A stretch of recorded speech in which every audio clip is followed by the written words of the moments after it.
Police का सख्त पहरा है, कार्रवाई कड़ी हो रही है, धारा 144 लगा दी गई है। लेकिन अब यहां देखिए 29 एफआईआर नूह हिंसा में अभी तक हो चुकी हैं और 116 लोगों को गिरफ्तार किया जा चुका है।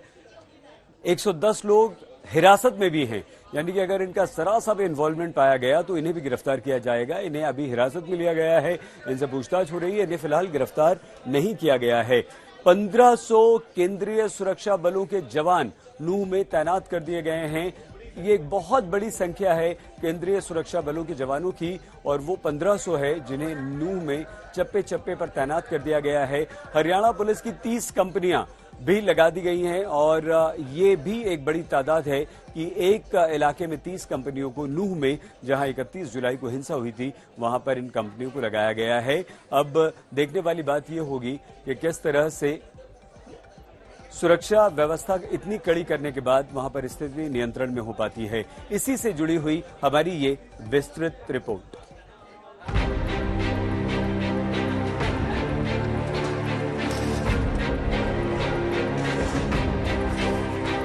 हरियाणा में दंगे की राख क्यों बिखरी पड़ी है? इस सवाल का जवाब अब तक सूबे के 3 सबसे बड़े जवाबदेह नेताओं ने दिया है। सबसे पहले हरियाणा के गृह मंत्री ने कहा कि इतना संगठित हमला हुआ, लगता है साजिश है। लगे हाथ मुख्यमंत्री ने भी दावा किया कि हाँ, ये साजिश ही लगती है और कोई छूटेगा नहीं। लेकिन दंगे के 24 घंटे बाद सूबे के एक डिप्टी सीएम ने दावा किया कि आयोजकों ने ही गलती कर दी, वरना दंगा नहीं होता। जो आयोजक थे कल की यात्रा के, उनने भीड़ एस्टिमेशन का प्रॉपर द्वारा डिस्ट्रिक्ट प्रशासन को नहीं दिया। कहीं न कहीं उसकी कमी के कारण ये दुर्घटना कल हुई। इसने भी किया है और जो भी इस पूरे घटनाक्रम के अंदर इन्वॉल्व है, उनके खिलाफ सख्त कार्रवाई करी जाएगी, चाहे वो किसी भी पार्टी से जुड़ा व्यक्ति हो या किसी भी सामाजिक संस्था से जुड़ा व्यक्ति हो, जिसने एग्रीगेट किया है और डिजिटली उसका एविडेंस मिलता है। डिप्टी सीएम अब हिंसा के लिए आयोजकों को जिम्मेदार ठहराकर जिला प्रशासन का बचाव करने उतरे। जिला प्रशासन बोले तो डीसी बोले तो उपायुक्त प्रशांत पवार।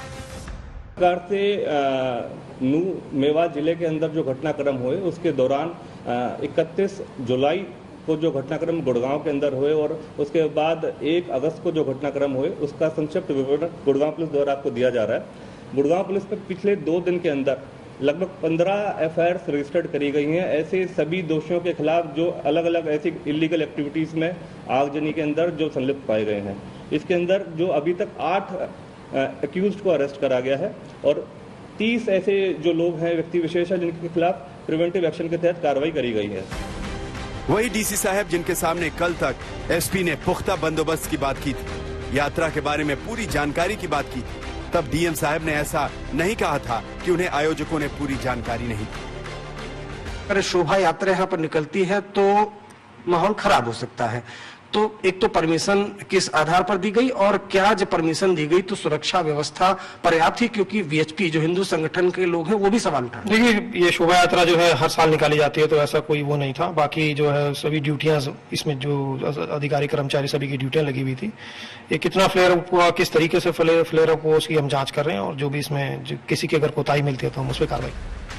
मतलब ये कि पुलिस के पास रिपोर्ट थी, सोशल मीडिया पर बन रहे माहौल की भी खबर थी, यात्रा का रूट लंबा है ये भी पुलिस को पता था, लेकिन जिला प्रशासन इस गुमान में हाथ पर हाथ धरे बैठा रहा कि हर साल की तरह ही इस साल भी यात्रा संपन्न हो जाएगी। सूचना है कि वो सेंसिटिव इलाका है।